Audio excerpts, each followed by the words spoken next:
up, guys? Welcome back to Mojo Homestead. We wanted to do kind of a fun video with you guys today. We are going to show you how we homestead here at Mojo Homestead by giving you a little tour of the entire property. Yeah. Well, entire workable property. Yeah. We'll say it that way. So if you guys are new to us, I'm Jeremy. This is my wife, Cassandra, and we homestead on a small scale. We have about 5 acres total, but we only utilize about 1.5 acres, would you say? Yeah. We're going to call it an acre and a half. Out here where we do animals, garden, kind of private space, all of that fun stuff. But that's what we're going to talk about today, so I'm going to stop right there. We do, as Jeremy said, we try to do as much as we can on this 1.5 acres, and our passion is really showing people that they can do homesteading on any level, in any scale, that they really don't have to wait until they own 6 or 7 acres that are ready to go to start homesteading. So we want to show you how we make that work on our homestead. Yes, and I would say that we are pretty close to fully self-sufficient in food. It is so nice not having to go to the grocery store all the time, especially as a busy mom. Yeah. I hate the grocery store, I'm not gonna lie. I love that I don't have to go there often. So for those of you who have joined us on our journey, this is a year.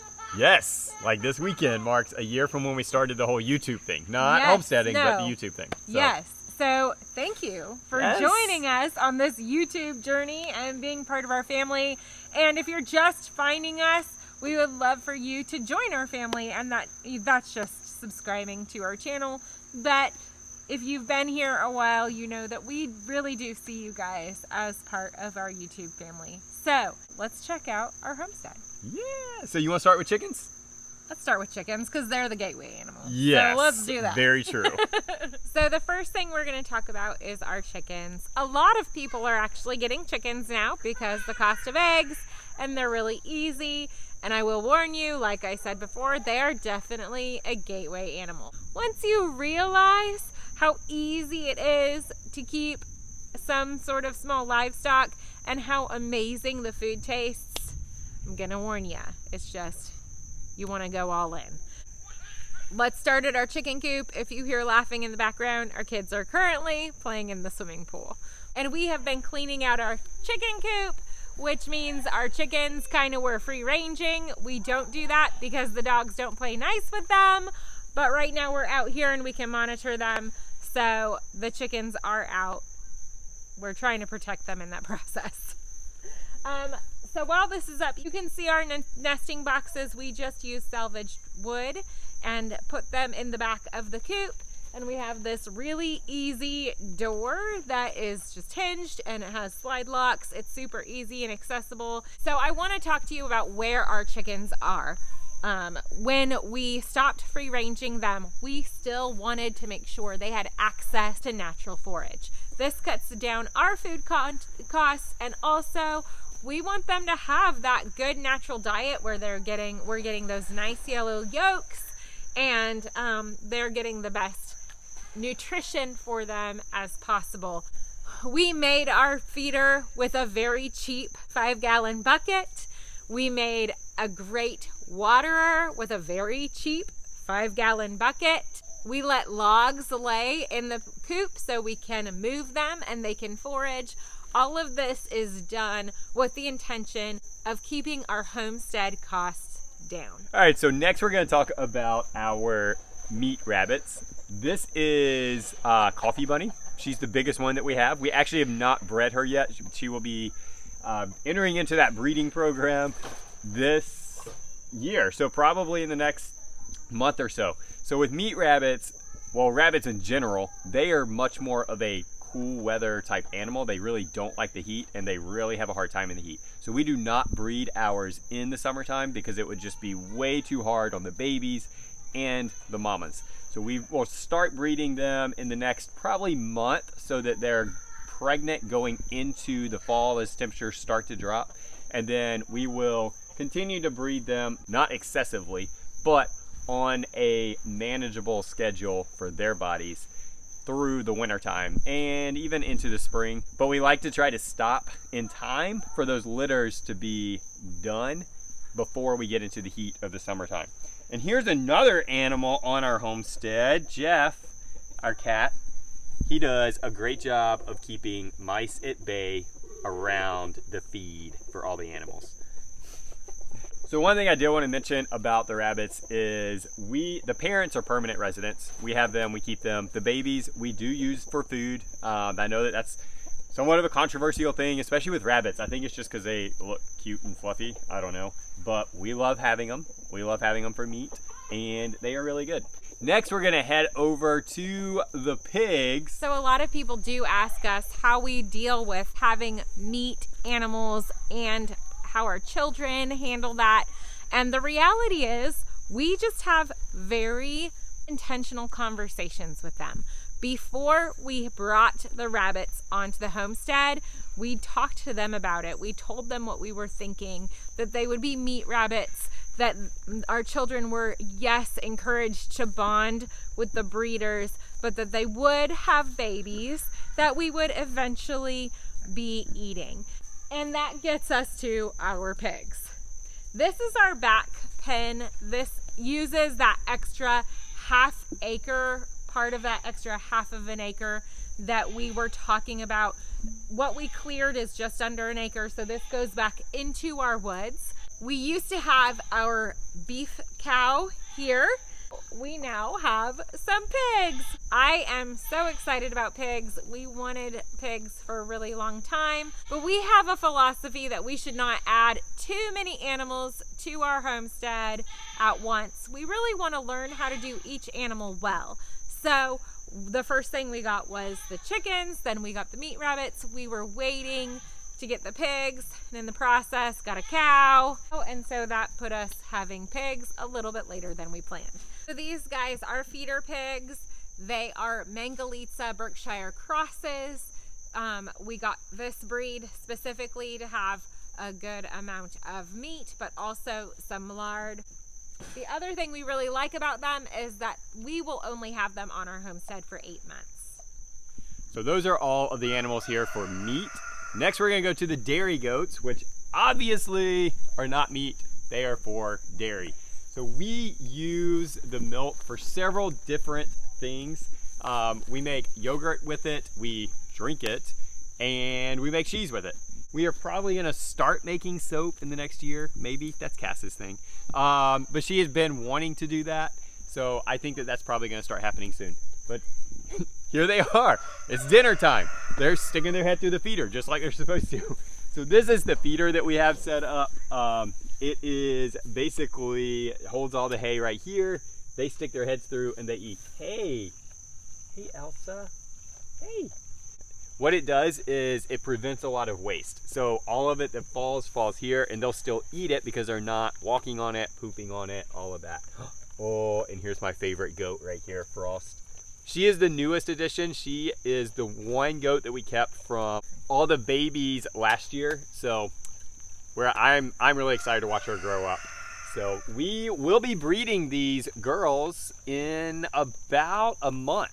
We'll be bringing a buck on to breed. One thing that we get asked a lot, mainly from people who don't have goats, is yes, you have to breed them to get them to produce milk. So that's why we do that. We do sell off pretty much all the babies. We don't really keep them. We may keep one more this year, but we do it just to get milk production started and also so that we have babies that we can sell.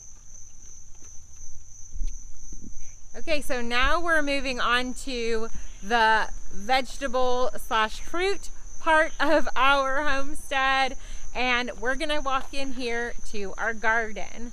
Our garden did get an expansion this year. We almost doubled the garden space, which did make us, I have to just first point out my amazing garden gate. It was a gift to me and I love it. Anyway, that did put us a little late for planting this year, but most of these things will produce really well in the fall. We have such a great long growing season here that I wasn't really stressed out about it. So I am in the garden expansion, and this is by far my favorite spot. I love how beautiful it is and inviting it is. I love my bean tunnel. It just feels like I can come in here and be in a magical space that kind of just takes me away from all the other busyness and stressfulness of life. So if you are interested in having a garden, make it beautiful in a place that you just want to escape in, and it'll be great. So we're leaving the garden and now we're gonna go talk about the fruit section of our homestead. So lining the driveway, we have grapevines that go pretty much from where I'm at down to the road. So we've got about 8 vines. I think this year we have 7 because one died on us. But both green and purple. And I have no clue what variety they are because I've forgotten. I just know they're all tasty. Behind me, you can see our daughter's flower garden. She does wildflower bouquets. And then we have the orchard. So in our orchard, we have apple trees, peach trees, a plum or nectarine. I'm great at remembering varieties, guys. And then we have a persimmon. We put a grapefruit up here that's actually doing well. And we put it up here to recover, and it is recovering. Pears, blackberries, raspberries, and corn. A pomegranate. So we got a lot out here. We kind of do it as a loose food for us. We keep going back and forth on whether or not we're going to do it, but we do have flowers that grow out here with it to make it more of kind of a meadow look and not so much just a structured orchard look. One thing that we do try to do here is make everything look as good as we can and not make it look like just your standard run-of-the-mill farm or whatever you want to call it. So that being said, we're going to go check out some just relaxing spots, and the spots that we think are so important for every homestead because it allows you to get away and just relax without having to leave the homestead. Okay, what we're going to talk about next is just as important, in our opinion, to any homestead as the food aspect. And this would be the places that we put some extra thought in to make sure that our children and we would have places to just enjoy ourselves, to enjoy this life that we're living, and a place where they can bring friends. We will often have people come and bring their kids to the homestead, and we wanted to have a place where they can come play and just enjoy the freedom of being in the woods. So behind us, we have what we call our vine house. This was a gift to our middle daughter, Mariah. And it was last year, so those vines will grow over that cattle panel and give her a nice little shaded dome hideaway for her to play in with her siblings and her friends. We have their trampoline, but the best part, in my opinion, is in the woods. They have an amazing tree house with a slide and a zip line and just a place where they can let loose and a relaxing swing, like hanging swing on it. So these are just places that we wanted to make sure they would be able to have so they could go and have fun and enjoy being on the property and bringing their friends over to enjoy our property as well. The next place we're going to go is kind of a little bit more adult-oriented, community-oriented. While the kids are out playing, we, of course, needed a place to sit and relax. This is my favorite spot of the homestead, and this was very purposefully thought out, laid out, and planned in the whole scheme of things because this is where we entertain, have people over to build community. We are huge on community, if you do not know that.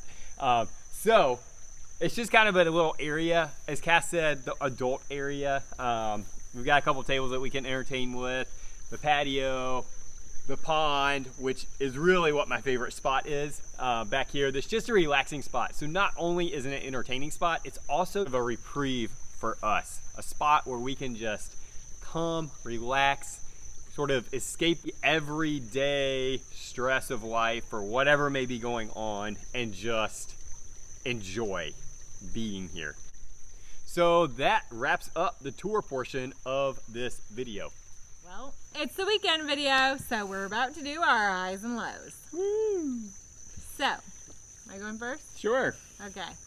So my high this week was that we started our homeschool routine kind of very slowly, and I'm really excited about some of the curriculum we're using. I made some changes in our curriculum, and I'm really enjoying the new stuff that we have. My low is probably just some stressful stuff going on at work, and also figuring out how to homeschool 2 middle schoolers and a kindergartner is interesting. Yeah, this is the first year Joe's like full-time in school, so Yeah.